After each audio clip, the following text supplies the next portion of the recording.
tidak butuh waktu yang banyak ya, mungkin hanya mingguan ya. Dan kita sepertinya sudah berpengalaman dalam hal mengemudikan patrol boat tersebut.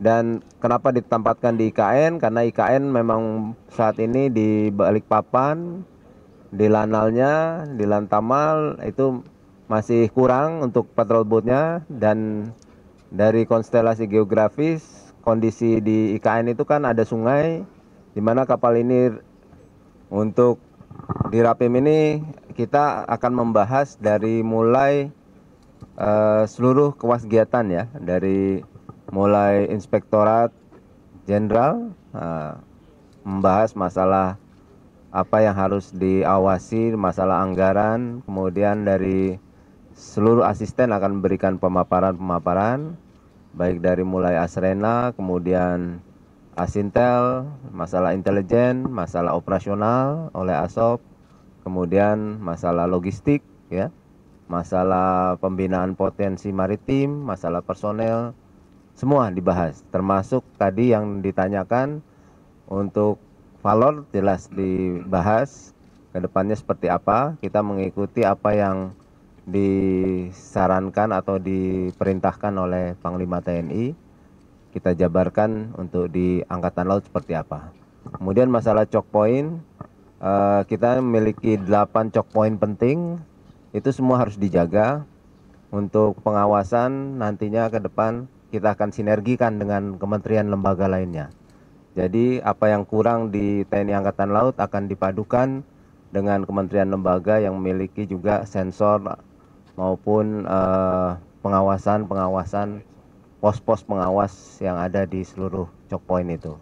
Kemudian kita akan memperkuat Puskodal ya. Dengan Puskodal ini harapannya kita bisa mengawasi seluruh perairan Indonesia termasuk dengan choke point tersebut. Kemudian untuk sensor bawah air juga kita sudah bicarakan bagaimana bisa mengawasi baik itu di Alki 1, Alki 2 maupun Alki 3. Semua kita bahas lah. Nanti lebih detailnya setelah Rapim ada rakor-rakor ya, tapi rakor-rakor itu lebih singkat oleh bawahan, oleh satuan tugas bawah, di bawahnya di Kotama maupun di satuan kerja masing-masing. Ada lagi? CNN. Siap, izin Pak. Untuk masalah pembangunan kekuatan itu kan memang ranahnya Kemhan, tapi kita mengusulkan dari angkatan mengusulkan apa yang akan dikembangkan di TNI Angkatan Laut terkait dengan alutsista terutama. Masalah alutsista yang akan diadakan dalam beberapa tahun ke depan mungkin sudah mengikuti kemarin di Itali kita mendapatkan 2 PPA, 2 fregat ya. Walaupun itu OPV tapi itu kelasnya fregat. Nah, kemudian di dalam negeri juga kita membangun 2 fregat merah putih. Kemudian ada 2 light frigate dari Lampung ya, yang sudah kita luncurkan. Kemudian ada beberapa KCR dari Turki. Mungkin nanti akan ada tambahan lagi fregat dari beberapa negara. Ya, mungkin termasuk kapal induk masih dalam pengkajian, tapi kelihatannya kita memerlukan kapal induk untuk kepentingan OMSP terutama ya. Terus doktrin, masalah doktrin kita mengikuti apa yang telah disampaikan oleh Panglima TNI. Ya, di sana kita akan merubah doktrin masalah intelijen. Nanti juga semua perwira, khususnya Pati akan mendapatkan pendidikan intelijen strategis, ya, Intelstrat. Kemudian doktrin peperangan tentunya mengikuti perkembangan teknologi saat ini. Dan kemudian kita mengikuti juga perkembangan lingkungan strategis. Di dalam beberapa perang di Ukraina maupun di Timur Tengah maupun di Laut Merah, kita mendapatkan pelajaran apa kira-kira yang harus dibangun dari pelajaran perang tersebut ya. Baik di Ukraina, bagaimana unmanned system itu menjadi penting. Kemudian peperangan proxy, peperangan cyber, peperangan hybrid, itu semua akan kita pelajari dan kita masukkan dalam doktrin yang baru. Tentu peperangan strategi itu mengikuti teknologi yang berkembang. Saya rasa itu. Ada lagi? Jadi kapal hibah dari Jepang ini ukurannya kecil ya, 18 meter dia patrol boat lah kita bilangnya. Patrol boat itu nanti kalau di Angkatan Laut dijadikan Patkamla, patroli keamanan laut.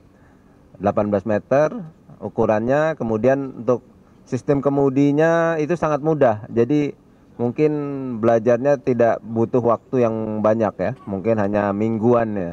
Dan kita sepertinya sudah berpengalaman dalam hal mengemudikan patrol boat tersebut.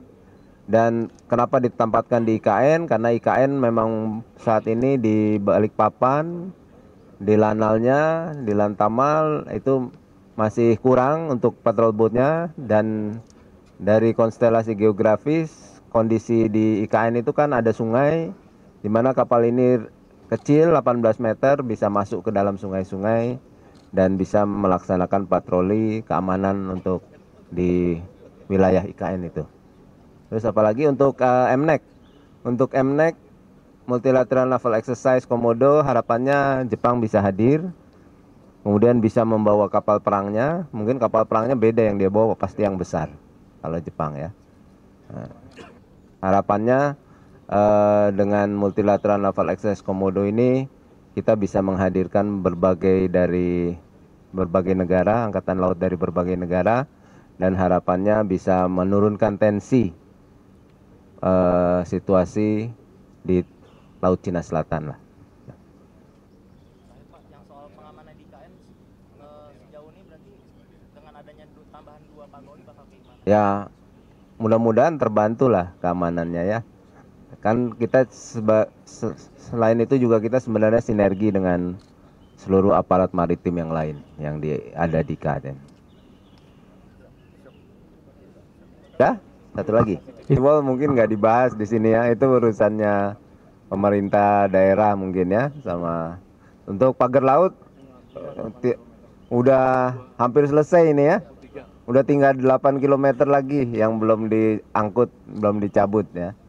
Intinya kita bersama nelayan, bersama seluruh aparat maritim lainnya berusaha mengurangi kesulitan para nelayan.